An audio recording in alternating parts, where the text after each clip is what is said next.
बिरयानी उधेड़ना ये हुजूर का इश्क है। 11वीं में जाके पलेटे तोड़ना लड़ना ये हुजूर का इश्क है। हमने इसको इश्क का मयार बना दिया। डेगों पे लड़ गए, कई जगह सर फूट गए 11वीं में, कहा किसरिए का जर्दा ना मिला। ये हालात है हमारे, खुद ही पकाते हैं, खुद ही लड़ जाते। ये इश्क नहीं, ये तबर्रुक है। इतना मिल जाए तब भी बरकत वाला, और इतना मिल जाए तब भी बरकत वाला। हाँ, अल्लाह खैर करे, समझाना मकसद है। और थोड़ा सा अकल से काम किया करो।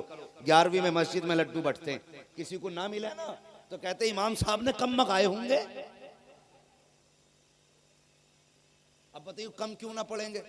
अमीर है तो 11 रुपए दे रहा, गरीब है तो भी 11 ही दे रहा, बीच का है तो भी 11 ही दे रहा। बताओ ये 11 रुपए हैं क्या? हैसियत अगर कहो कि 11वीं की निस्बत से 11 रुपए हैं तो फिर 1100 भी तो 11वीं की निस्बत से होते हैं। अगर हैसियत 1100 देने की है तो 1100 दे, 11,000 की हैसियत है 11,000 दे। लेकिन करते क्या है, हर घर से 11 रुपए आए, और 11 रुपए में कितने लड्डू मिलते हैं? अल्लाह सलामत रखे। कुछ लोग जानते हैं कितने मिलते हैं, कितने? 2। मान लो अगर एक एक भी बटा तो हमने मस्जिद में दिए 11 रुपए, हमारे घर से गए 6 बच्चे लेने। बताइए अंदाजा है कोई?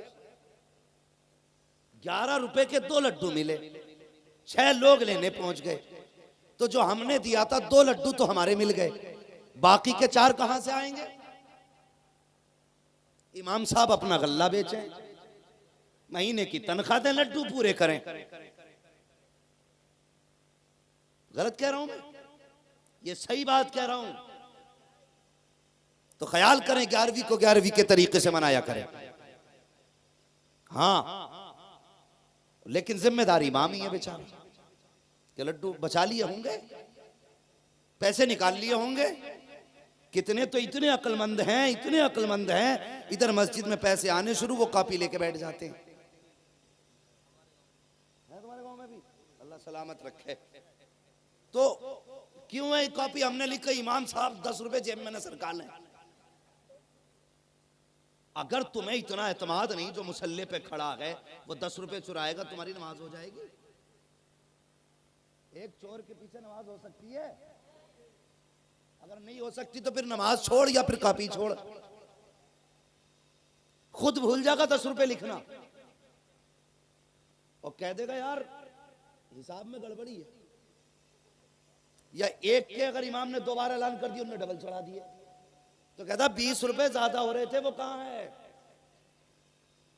तो ये खुराफाते करने का काम रह गया हमारा। इस दिन के लिए बचे थे हम। अगर अब भी नहीं सुधरेंगे तो कब सुधरेंगे? इश्क करो, हुजूर से वफा करो, हुजूर से प्यार करो, और हर आलिम का एहतराम ये सोच के किया करो ये मेरे हुजूर के इल्म का वारिस जा रहा है। इस नियत से किया करो और हुजूर से इश्क करो। इश्क क्या है कभी समझा ही नहीं। हमने तो जर्दा खा लिया तो हो गए मुसलमान, बिरयानी खा ली तो हो गए मुसलमान। और उनसे पूछो जिन्होंने कीमतें चुकाई हैं इश्क की। अल्लाह अकबर। हजरत बिलाल को कोई नहीं जानता है, बच्चा बच्चा हजरत बिलाल को जानता है। एक एक बच्चे से पूछो बिलाल कौन है, तो कहेगा हुजूर का आशिक है बिलाल। कौन है? हुजूर का दीवाना है बिलाल। इश्क कैसा बिलाल का? अल्लाह अकबर। जब कोड़े मारे जाते थे ना, अहद अहद की सदाएं निकला करती थी। आपको दगते दहकते हुए कोयलों पर लिटाया जाता। आज कहा जाए ना इस कोयले पे खड़ा हो वरना कलमा छोड़ दे, बंदा कह देगा कलमा छोड़ने तैयार हूं, कोयले पे न चढ़ाइए। यह उनका इश्क था। उनको नंगी पीट करके कोयलों पे लटाया जाता, फिर उनकी खाल जलती, चर्बी पिघलती और कोयलों पे टपकती, वो बुझ जाया करते थे। फिर उनको कोयलों से हटाया जाता था, लेकिन फिर भी कहा जाता था बिलाल अब भी मान जा। तो मुस्कुरा के कहते थे जान तो दे सकता हूं, दिया हुआ ईमान नहीं दे सकता हूं। अल्लाह अकबर। ये इश्क था उनका। और इश्क हो हुजूर से तो फिर बंदा कहीं भी हो तन्हा नहीं होता है। अगर जंगल में भी सदा दे दे तो हुजूर का जलवा निगाहों के सामने होता है। यही बिलाल है। उमैया ने हाथ रखे तख्त के नीचे, दोनों पाए रखे हैं हाथ के ऊपर और उसके ऊपर से बैठ जाता है। जब उंगलियों पर तख्त का वजन आया, उंगलियां फटी, खून बहा। पहले तो चीख निकली, लेकिन फिर बिलाल सुकून से लेट जाते हैं। सारी रात सुकून में गुजरी है, लेकिन खून हाथ से बहता रहा। सुबह को उठ के उमैया ने कहा, बता तो बिलाल आज की रात कैसी गुजरी है, अब तो कुछ सुधार आया होगा। हजरत बिलाल ने मुस्कुरा के कहा, जितने सुकून की रात आज की गुजरी है, बिलाल की इससे बेहतर रात पहले नहीं गुजरी थी। का ताज्जुब होता है, सारी रात तेरे हाथ से खून बहता रहा, फिर भी तू कहता है सुकून की रात गुजरी है। का सुकून की रात कैसे गुजरी? तो बिलाल कहते हैं, जब तूने मेरे हाथ के ऊपर तख्त का पाया रखा था, दर्द से चीख निकली थी, मैंने महबूब को पुकारा था। कब पुकारने की देर थी, हुजूर का जलवा निगाहों के सामने आ गया था। और जब जलवा सामने आया है तो फिर दर्द भूल गया। उनके इश्क की और हुस्न की मिठास ऐसी थी कि चेहरे में खो गया। रात कब गुजरी, कैसे गुजरी, पता न चला। तभी तो बरेली के इमाम कहते हैं, जब आ गए हैं जोशे रहमत पे उनकी आंखें, चलते बुझा दिए गए, रोते हंसा दिए। नारे तकबीर, नारे रिसालत, उलमाए अहले सुन्नत, मसलके आला हजरत, नारे तकबीर, नारे रिसालत। हाँ, आशिकों ने इश्क की कीमत चुकाई है। और लोग कहते हैं कोई वजीफा बता दो, हुजूर का ख्वाब में दीदार हो जाए। हैं, फ्री में ही देखना चाह रहा हुजूर को, फ्री में ही पूरी जिंदगी मेड़े काटता रहा, अब हुजूर दिखा दो इसे। इतना सस्ता है हुजूर का दीदार। पता कब होता है दीदार हुजूर का? जब दिल टूटता है इश्क में हुजूर के, तब दीदार होता है। अगर चाहते हो ना हुजूर जीते जागते दीदार कराएं, तो सबसे पहला काम तो ये कि हुजूर पे दुरूद कसरत से पढ़ा करो। और दूसरी बात, कभी हुजूर के लिए दुख उठा के देखो।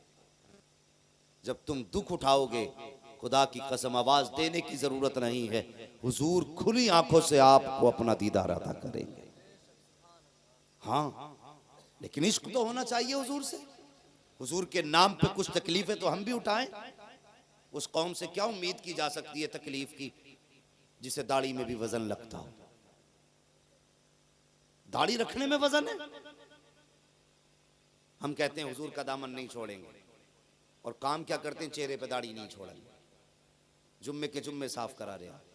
अगर कहीं टीचर बन गया तो रोज रगड़ के जा रहा। ये बाल नहीं आना चाहिए। और जवानों, ये बाल इतनी बरकत वाले हैं, अगर इसकी हकीकत पता चल जाए ना, तो एक बाल तक तुम नहीं कटाओगे। जितनी बरकत की चीज है दाढ़ी।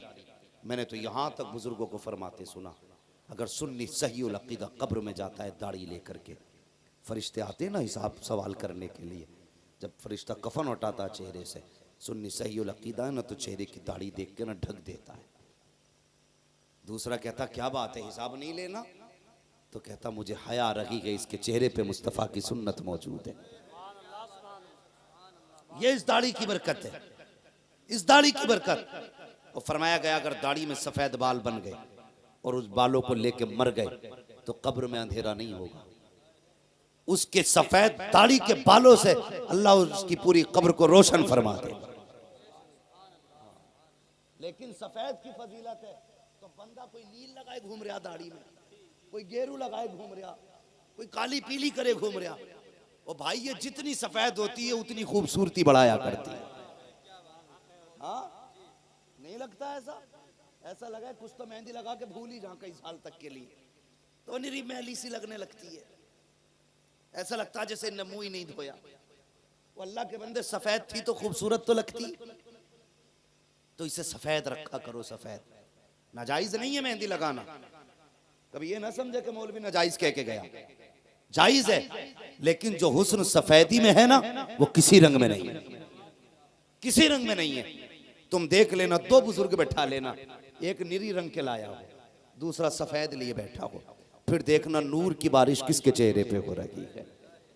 ये सफेदी अल्लाह की तरफ से बुजुर्गी का ऐलान है।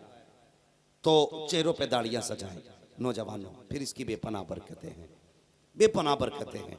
और हुजूर के नाम पे दाढ़ी रखो, हुजूर के नाम पे, फिर देख खुदा की कसम, अल्लाह के करम से हुजूर तुझ पे कितने मेहरबान होते हैं। हम दाढ़ियां ही नहीं रख सकते, जुम्मे के जुम्मे कटवा रहे हैं। अगर कोई बंदा, वो था ना एक शख्स ने कार्टून बनाया था, तो हम मजम्मत करते हैं, गलत किया मिल जाए तो गर्दन काट दें उसकी, ये इश्क है।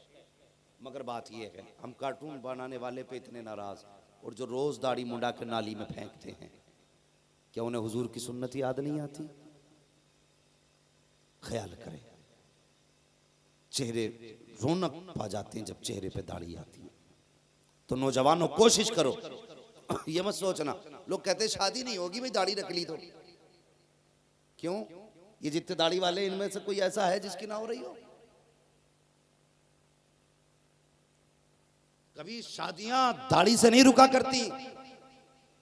फर्क ये है, अगर चेहरे पे दाढ़ी होगी ना, तो दाढ़ी की बरकत से तेरे घर में जो आएगी, नचनिया नहीं आएगी, बल्कि तेरे बिस्तर पे कनीज़े फातिमा ज़हरा चल के आएगी,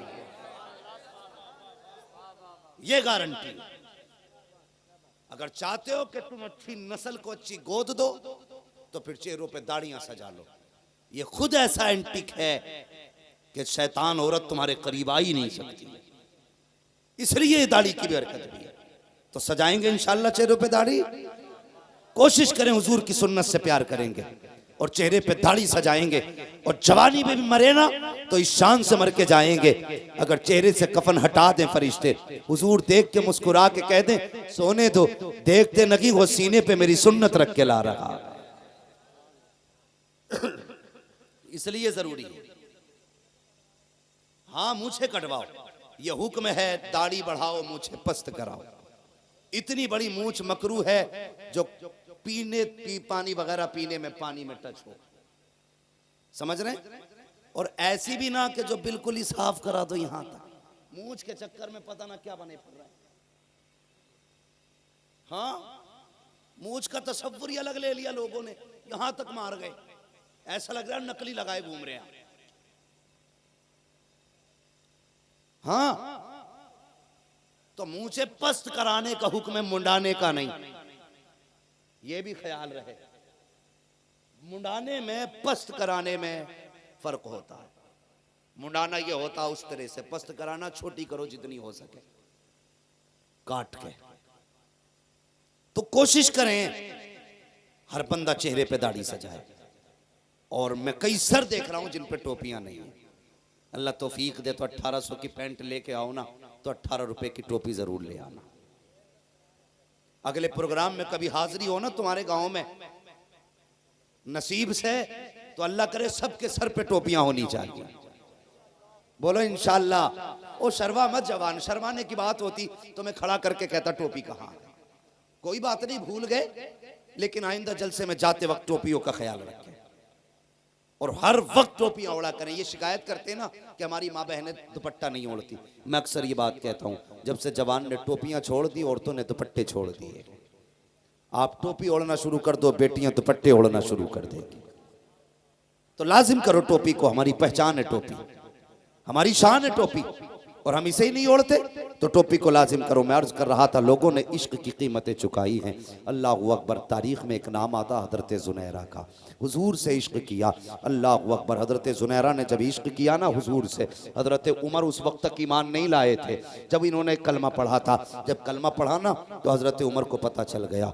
बुलाया हजरत जुनैरा के मालिक ने, कहा देखो उमर ये कलमा पढ़ चुकी है। हजरत उमर ने दुर्रे मारना, कोड़े मारना शुरू किए, या जो आपके पास चीज़ें थी मारने की उनसे मारना शुरू किया। अगर बात करें कि ये कोड़ा तो सल्तनत में था, लेकिन उस वक्त रिवाज था कोड़े मारने का, तो उस वक्त भी कोड़े मौजूद थे। जिस तरह से भी आपसे मारा गया, जब मारते मारते थक गए तब हजरत जुनैरा ने कहा था उमर पानी पी लो, फिर मारो। हजरत उमर ने पानी पिया, फिर मारा, कहा कलमा छोड़, लेकिन कलमा नहीं छोड़ा। अल्लाह अकबर। वक्त गुजरता गया, हजरत जुनैरा ने कलमा नहीं छोड़ा। एक दिन आप गुजर के जा रही हैं गली से, सामने से अबू जहल आ रहा था। जैसे हजरत जुनैरा को आते देखा, हजरत जुनैरा को करना क्या था कि अबू जहल आ रहा है, आहिस्ता हो जाना चाहिए था हुजूर का नाम जबान पर, लेकिन जब हुजूर के दुश्मन को आते देखा, फिर आहिस्ता नाम नहीं लिया, बल्कि जोर से हुजूर का नाम लेना शुरू कर दिया। अबू जहल को जलाल आ गया, करीब आया, कहा तुझे डर नहीं लगता? कहा किस बात का डर? कि तुम मेरे सामने मेरे दुश्मन का नाम ले रखी है। कहा तू क्या करेगा? कहा जान ले सकता हूँ। तो उसने कहा था, हजरत जुनैरा बोली, ओ जालिम, सिर्फ जान ले सकता है लेकिन दिया हुआ मुस्तफा का इश्क ईमान नहीं ले सकता है।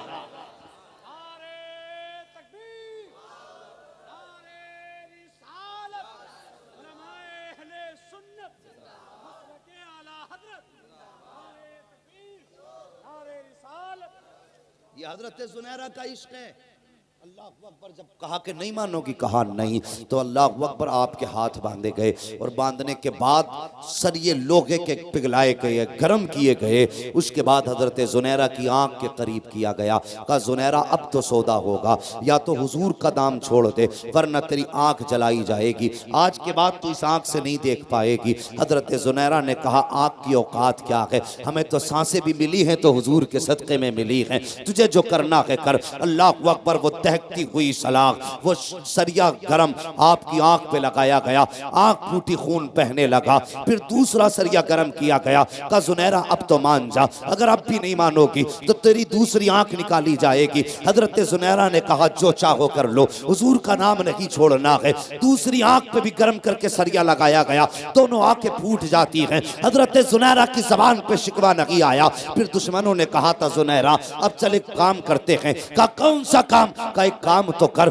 जिसके नाम पे तूने अपनी आंखें गवाई हैं, अब उसे आवाज दे, अगर उसमें पावर है तो वो आके तेरी रोशनी लौटा दे, अगर हो सके तो वो तेरे बंधे हुए हाथ खोल दे, बुला उसको। अगर तुझे लगता है वो तुमसे प्यार करता है तो आवाज दे के देख। हजरत जुनैरा ने इतना सुना है, चीख निकल जाती है हजरत जुनैरा को। उसी चौक में दुश्मनों ने छोड़ा है, हाथ बंधे है, जमीन पे पड़ी है हजरत जुनैरा, आंखों से खून बह रहा है। जब ताना हुजूर के इश्क का दिया गया तब हजरत जुनैरा ने आंसू बहाए और रो के कहती ए मेरे मालिक, मेरी एक आंख गई, मैंने शिकवा नहीं किया, मुझे कोड़ों से मारा गया, मैंने कोई शिकायत नहीं की, मुझ पे जुल्म किए गए, आज तक कोई शिकवा नहीं किया, मैंने दोनों आंखें गवा दी हैं, आज तक कोई शिकवा नहीं है मेरे मालिक। लेकिन आज बात तेरे महबूब की शान की आ गई है, आज उनकी इज्जत व अजमत की आ गई है, ए मालिक मेरे महबूब तक मेरी खबर पहुंचा दे।